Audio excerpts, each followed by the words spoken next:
Hey guys, welcome back to Main Street Living. Danielle, for many of us, images of tropical paradise with swaying coconut palms probably involve Hawaii, right?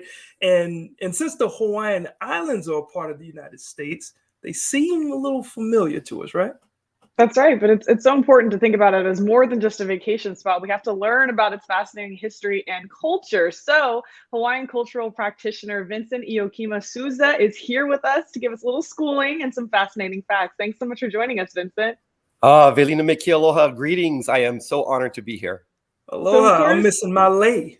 yeah. Aloha, you have to visit and we will share this with you.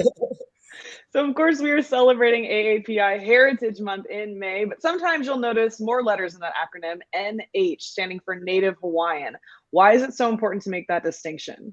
That's very important to us as AAPI culture itself.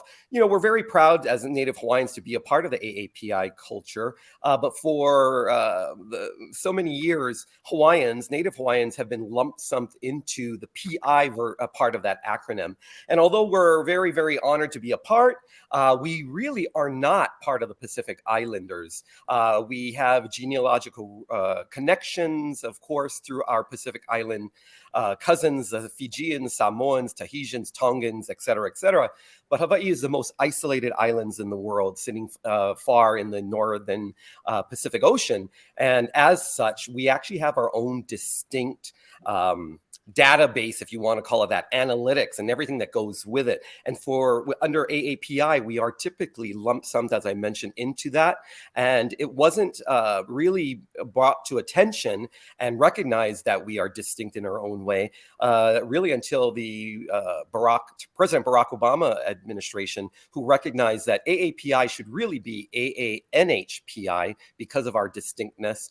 And it was instituted on a White House level initiative, and it continues through with the current administration of President Joseph Biden, that we truly are AANHPI.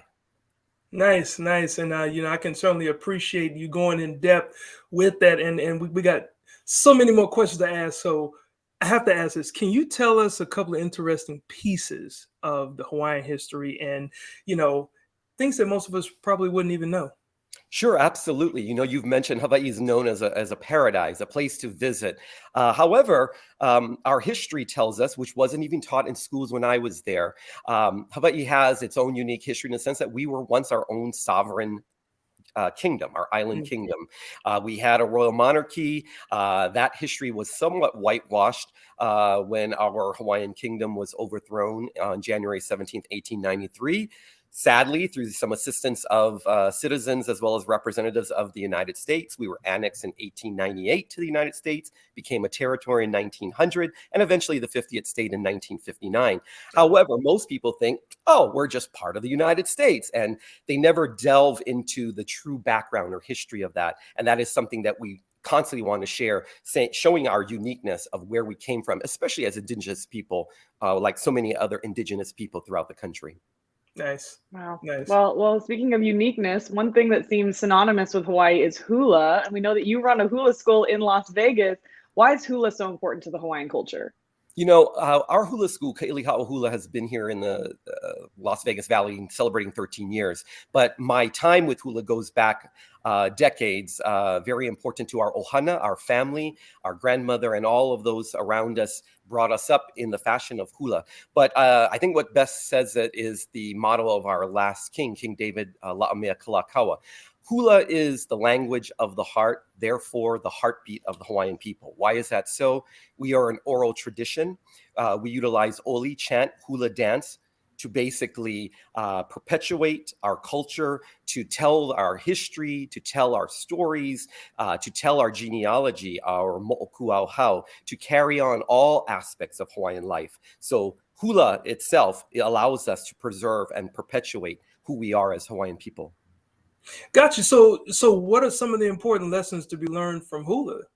If you're not Hawaiian, I should say. If you're not Hawaiian, you definitely have a love for hula or the culture of Hawaii. What's important is that you learn that Hula teaches you to be a part of this world as one in peace and humanity. We allow ourselves not just to learn the stories and the histories, but hula allows us to be a part of this world, making sure that we malama, or we care for one another, share all that we have, whether you are of Hawaiian blood, Hawaiian ancestry or not, and do so through the art and perpetuation of our dance. So at your school, do you have then Hawaiian and non-Hawaiian dancers as well? We sure do. We have many of our students are either from Hawaii or their families moved here from Hawaii and they've grown up here in Las Vegas, so they may not know the culture. But we have students who are of Caucasian ethnicity. We have students from Japan, who are part of our halau.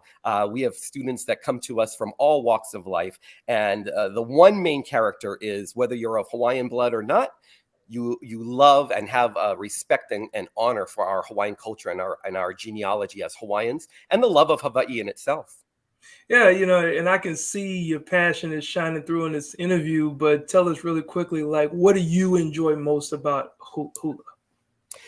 What I enjoy most about hula is the opportunity as an educator, as a lecturer of Hawaiian history and culture, being able to share that culture. I am now thousands of miles away from our native homeland, Hawaii, here in Las Vegas, but I am able to continue to perpetuate all of the stories, all of the history of our kupuna, our elders, to those who now call Las Vegas home, whether they, as you mentioned, whether they are of Hawaiian ancestry or not. So allowing myself to be able to perpetuate that culture on a daily basis, a weekly basis, is my passion. Nice. So, Nice. I mean, I just feel like hula combines so beautifully storytelling and dance. I always feel like I'm being told a story when I watch it. So we so appreciate you sharing your stories with us today. How can viewers get in touch or find more information? Please go ahead and visit our website, kailihaohula.org. I believe it'll be on the site here. And get in touch with us. We would love to share that. And we'll share more posts later on through that website on social media. Thank you so much, Vincent. Or teach us again. Is it thank you? Is it mahalo? Mahalo. Mahalo. Mahalo. Okay. Mahalo. Learned something at least. Thank you so much, Vincent. Aloha. All right. Well, let's keep this AAPI train rolling. Coming up, AAIP leaders in California.